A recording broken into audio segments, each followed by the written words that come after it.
Hello, tu rates toutes tes ventes parce que tu as du mal à gérer tes émotions. Si tu as déjà vécu le fait qu'un prospect dévalorise ton produit, commence à dire que ton produit est trop cher, que ta prestation ne vaut pas vraiment le coup, un appel où le stress t'a fait foirer ton closing, à la fin pour annoncer le prix, t'as une réaction inappropriée, t'as pas su répondre aux objections à cause du stress, ton prospect t'a enchaîné avec des non, non, non quand tu lui posais une série de questions. La vente, c'est majoritairement des émotions et tu te dois de pouvoir les contrôler. Et dans cette vidéo, je vais t'expliquer exactement ce qui ruine tes ventes et comment en fait tu vas pouvoir pallier à ça, comment tu vas pouvoir régler tous ces problèmes internes que tu as pour le moment parce que tu n'es tout simplement pas habitué à la vente. La vente, c'est un métier, mais tu es obligé de savoir maîtriser ce skill pour que ton business fonctionne. Pendant très longtemps, moi aussi, j'ai été vachement affecté de ce qu'un prospect pouvait me dire lors d'un appel de vente, mais ça, je m'en suis très vite détaché quand j'ai compris que ça ne jouait pas en ma faveur. Alors certes, quand tu montres que tu en veux et que tu montres que tu veux vraiment que la personne réussisse, que tu veux vraiment qu'il prenne ton produit parce que tu penses que ça vaut le coup, là, évidemment, ça a un impact et c'est positif. Mais si tu commences à être submergé par le stress, à ne plus trop savoir quoi dire, ou tout simplement à te rendre compte que mince, en fait, si tu closes pas ce gars-là, tu vas pas pouvoir manger le mois prochain, et bien là, ça devient négatif et c'est là où on intervient. Concentre-toi mon gars, ça va aller. Si tu as la moindre question concernant ta vente ou ton business plus globalement, viens dans mes DM Insta, on en parle ensemble et on se fera un call ensemble pour parler de tout ça. Si je vois que tu es potentiellement intéressant pour travailler ensemble ou tout simplement intéressant même globalement pour continuer à échanger d'un point de vue plus amical, je te proposerai quelque chose à la fin du call. On va partir ensemble maintenant dans la vidéo. La vente n'a rien de logique, ok? C'est pas une bataille de logique, c'est pas celui qui a le plus raison qui va finir par gagner. Et d'ailleurs, en vente, si tu penses toujours qu'il y a vraiment un gagnant, tu te mets aussi le doigt dans l'œil. La vente, c'est des compromis et c'est surtout une compréhension sur un bien commun, ok? En gros, la vente, c'est une bataille de perception. Ton prospect, il va pas seulement t'écouter avec ses oreilles ou voir le PowerPoint que tu montres. Non, il va ressentir ce que tu transmets, il va ressentir ta confiance, il va ressentir le fait que tu maîtrises réellement ton sujet. Si tu es nerveux, hésitant, frustré, ton prospect va le ressentir et ça va tuer ta vente. Parce qu'en fait, s'il y a des éléments dans ton comportement qui va faire perdre confiance à ton prospect, derrière, s'il a plus confiance en toi, il n'y a aucune chance qu'il signe. Par contre, si tu es calme, confiant, détendu et que tu arrives à le mettre dans des bonnes circonstances pour pouvoir prendre une décision positive face à ton offre, si tu sens que tu peux même te permettre de faire des blagues, s'il y a un bon feeling, là, la personne va être beaucoup plus enclin à pouvoir répondre positivement à ce que tu lui demandes. Il va être aussi plus confiant de toutes les informations qu'il va pouvoir te donner. Donc plus tu as d'informations de sa part, plus tu vas pouvoir correctement lui vendre ta solution. 4 erreurs monumentales que tu peux faire vis-à-vis des émotions dans ta vente. La première, c'est avoir peur du rejet. Si tu commences à essayer d'éviter les noms, à essayer que ton prospect soit dans les meilleures conditions possibles, au final, tu peux baisser ton pantalon et c'est lui qui va t'enfiler. Il faut que tu puisses lui faire comprendre que vous devez tous les deux faire des efforts vers sa réussite. Et c'est ça en fait l'objectif. 2, être trop attaché à ta vente. Le fait que tu sois trop pushy, le fait que tu veuilles vraiment... en fait, tu dois réussir à sortir des sentiers battus, tu dois réussir à sortir du fait que c'est un call de vente. Non, c'est un call où tu vas découvrir, où tu vas parler avec ton client. D'ailleurs, n'emploie pas le terme call de vente quand tu vas lui parler. Ça va directement lui mettre un frein et un frein mental en plus où il va se dire « Ok,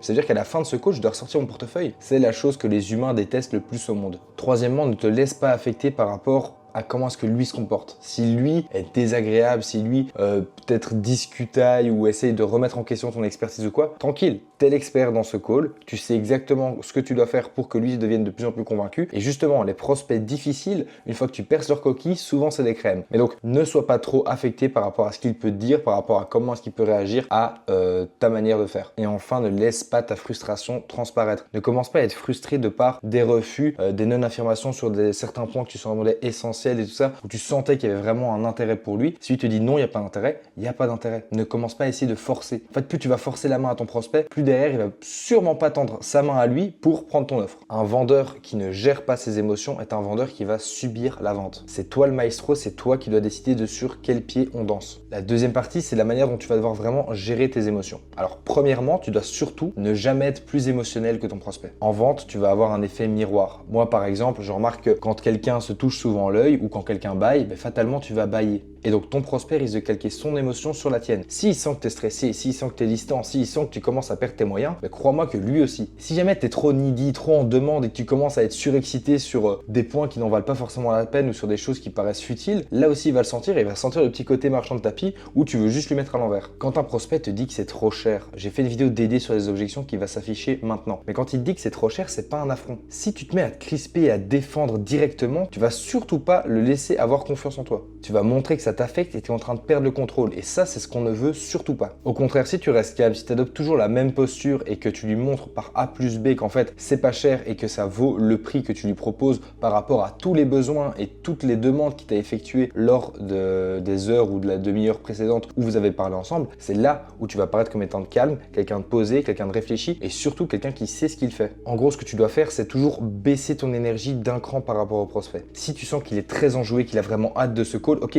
sois-le, mais surtout pas autant que lui et surtout pas beaucoup plus que lui. Si tu sens qu'il a un peu d'humeur maussade, qu'il est triste, bon, commence pas non plus à faire la gueule, mais je veux dire, n'essaye pas du coup d'être le nice guy, le vendeur de voitures en Amérique qui va faire ok mon gars, comment tu vas, ça va, super top. Non, ça va pas fonctionner non plus. Calque-toi sur ce que lui ressent pour pouvoir lui faire transparaître la même émotion et surtout lui faire comprendre le message. T'as des gens qui sont extrêmement calmes, qui ne supportent pas les piles électriques et inversement. Si ton prospect est super stressé, sois encore plus posé, plus structuré, montre à quel point pour toi c'est cool, c'est chill cet appel. S'il est hyper agressif et qu'il vraiment il essaie de te pousser dans tes retranchements, sois encore plus détendu. En fait, tout ce que ça risque de faire, si tu es encore plus détendu, lui, il pourra pas plus s'énerver de toute façon, donc il va se détendre. Par la même occasion, il va se détendre. Le but, c'est que tu deviennes un ancrage émotionnel par rapport à lui. Deuxièmement, détache-toi du résultat que tu vas devoir avoir avec lui. En fait, si tu montres que tu es trop needy, si tu as trop besoin de cette vente pour pouvoir atteindre cet objectif, pour pouvoir montrer à ton patron ça, pour pouvoir juste manger le mois prochain, il va le sentir, ok ? En fait, tout ce que tu risques de faire en faisant ça, c'est que tu vas lui mettre une pression pour qu'il te dise non au final. Développe un état d'esprit d'abondance. Montre que c'est pas ton seul prospect. Montre qu'en fait, ce n'est qu'un call parmi tant d'autres où tu en as plein. Montre que ton prospect n'est pas essentiel pour toi. En fait, montre-lui qu'il est très important parce que tu prends du temps pour lui parler en one-to-one. Montre à ton prospect que ce n'est pas essentiel pour toi de vendre cette vente. En fait, montre-lui surtout qu'il est important, mais dans une certaine mesure où, grosso modo, ton business va bien parce que c'est un bon business. Une bonne phrase que pas mal de closers se disent dans leur tête, c'est « Lors de cet appel, je ne cherche pas à closer, je cherche à voir si ce prospect mérite mon aide. » Alors ça, c'est une bonne phrase à se dire en interne. Bon, on lui dit pas parce que sinon il risque de mal le prendre, mais ça peut très très bien fonctionner. Ça va te mettre dans une posture de force, dans une posture où tu vas pouvoir garder ton énergie et ton autorité sur ce qui va se passer durant cet appel. Anticipe tes propres déclencheurs émotionnels et surtout canalise-les. Si tu es le genre de gars à qui quand on parle mal, tu as tendance vraiment à répondre directement, tu le sais, donc tu peux le prévoir. Si tu n'es pas vraiment à l'aise pour le moment, tu as un petit syndrome de l'imposteur sur vraiment tes prix et de ce que tu proposes, tu sais que si ton prospect le compare ton produit à un autre et que ça te stresse, cool, tu sais que ça va te stresser. Si tu sens que tu es face à quelqu'un qui a un plus fort caractère que toi et qui prend le lead sur le call, ça risque de te remettre des doutes en place, ça risque de provoquer des doutes en toi, tu le sais aussi, donc cool.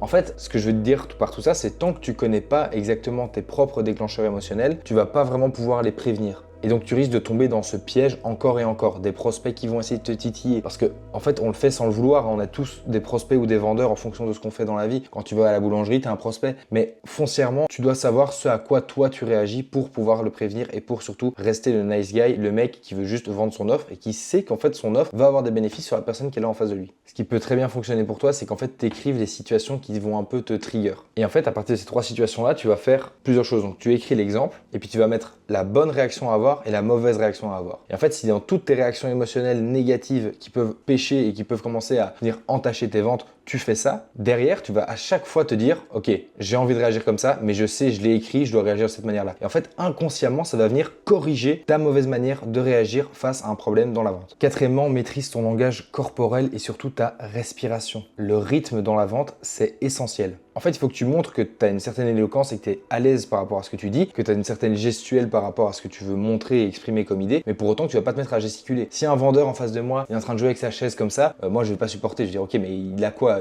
Il a envie de faire pipi, il a un train à prendre, je suis pas essentiel pour lui pour le moment, c'est quoi le bordel, tu vois? Et donc ça, c'est essentiel que toi-même tu puisses te dire ok, là j'ai une bonne position, j'ai un bon rythme, je sais exactement par où on va passer. Il y a des moments où je vais un peu accélérer le ton, il y a des moments où je vais plus me descendre, me calmer pour qu'il se livre un peu plus. Bref, en fait, c'est vraiment un jeu, c'est une musique, c'est vraiment une partition de musique et tu dois voir la chose comme étant les 4 saisons de Vivaldi, tu vois, chaque saison n'est pas la même, et ben ça va être pareil dans ta vente. Tu as des moments où tu vas sentir qu'en fait il faut un peu plus, bon, il faut vite passer sur cette question-là parce qu'il est pas très à l'aise ou justement ça lui rappelle des mauvais souvenirs et c'est pas ce qu'on veut. Et tu as d'autres moments où tu sens que le mec il est en train de se projeter, il est en train de te parler de, avec ça il va pouvoir quitter son taf, il va pouvoir faire ce qu'il veut, enfin bref, il va pouvoir réaliser son rêve. Et là c'est là où il faut slow down, essayer de continuer à pousser le fait que le prospect commence à se projeter dans la vente et dans son avenir avec toi. Et si tu as des gros problème de stress avant les appels, ça c'est un petit truc bonus, mais tu peux globalement faire des exercices de respiration. Il y a la technique Wim Hof, je sais pas si tu connais, c'est souvent associé à tout ce qui est le froid et tout ça, mais tu peux le faire sans froid, juste tu te cool down, ça dure 10 minutes, tu prends des grandes inspirations,